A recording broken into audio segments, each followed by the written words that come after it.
أعوذ بالله السميع العليم من الشيطان الرجيم بسم الله الرحمن الرحيم الحمد لله رب العالمين وبه نستعين وصلى الله على سيدنا محمد وتقطيع الطائرين وعلى الله دائهم أجمعين.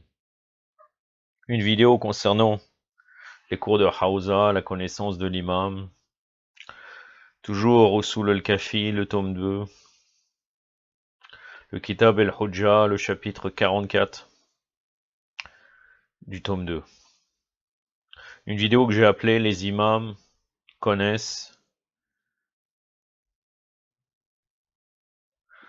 non, on va dire les imams ont la connaissance qui provient des anges, des prophètes et des messagers. Dans ce chapitre, il y a 4 hadiths, je vais vous en citer que 3, car le 4e rejoint ce qui est dit dans les 3 premiers hadiths. Le premier hadith, Ali ibn Muhammad et Muhammad ibn al-Hassan ont rapporté cet hadith de Sal ibn Ziyad, et lui de Muhammad ibn al-Hassan ibn al-Sharmoun, et lui d'Abdullah ibn Abdurrahman, et lui d'Abdullah ibn al-Qasim, et lui de Sama'a qui avait dit Aba Abdullah, c'est-à-dire l'imam Sadiq alayhi salam avait déclaré: en vérité Allah, le béni, le sublime, a 2 sortes de connaissances. La première connaissance est celle qui est manifestée à ses anges, à ses prophètes et ses messagers. Et ce qu'il a manifesté à ses anges, ses prophètes et ses messagers, en effet ce que nous connaissons, c'est-à-dire c'est ce qu'ils savent les imams alayhi salam. Et ensuite une autre sorte de connaissance qui lui appartient exclusivement, et si Allah veut manifester une partie de cette connaissance, il nous informe à son sujet, il la présente aussi aux imams qui étaient venus avant nous.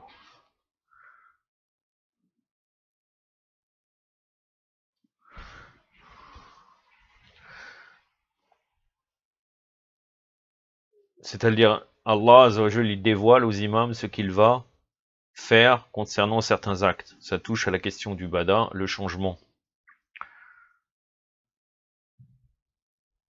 C'est-à-dire, il veut passer de la connaissance qu'il a, Allah Azzawajal, de sa connaissance, jusqu'à les applications et la réalisation finale. Donc là, il informe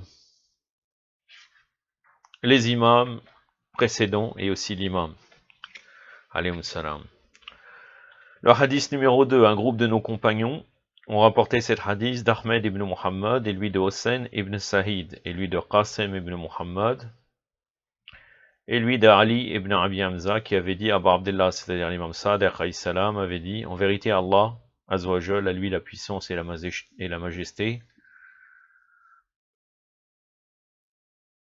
possède 2 genres de connaissances, une connaissance qu'il permet à n'importe lequel de ses créatures de connaître et de savoir, et une autre connaissance qu'il a déposée auprès de ses anges et de ses messagers, ce dont l'a déposé auprès de ses anges et de ses messagers nous parvient.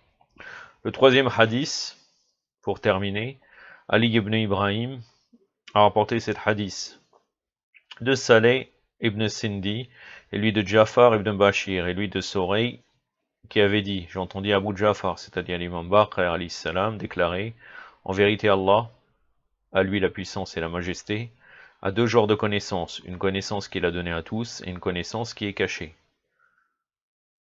En ce qui concerne la connaissance qui est donnée ou dévoilée, il n'y a aucune chose que les anges et les messagers ne sachent, sans que nous le savions nous aussi. Mais la connaissance qui est cachée est ce qui réside auprès d'Allah Azzawajal, à lui la puissance et la majesté, en forme d'Umm al-Kitab, c'est-à-dire la mère du livre, ou bien l'eau al-Mahfouz, de sorte que si elle se manifeste, elle est aussitôt exécutée, elle parvient aux messagers d'Allah et aux imams, de sorte qu'aucune modification ne prenne forme. C'est-à-dire que la modification est donnée par Allah aux prophètes et aux imams. Alayhum salam. J'en ai terminé avec ce récit. Pour finir, je vais vers le Mémorial des Justes, le tome 1, le récit numéro 43, appelé Un salaire indéterminé, la page 91 de l'édition que j'ai en main. Ce jour-là, Soleiman ibn Jafar al-Jafari et l'imam Reda, alayhi salam, étaient sortis ensemble pour quelques affaires. À la tombée du jour, Soleiman voulut rentrer chez lui, Viens chez nous et sois des nôtres ce soir, lui dit l'imam Reda alayhi salam. Il y consentit, se rendit chez l'imam en sa compagnie.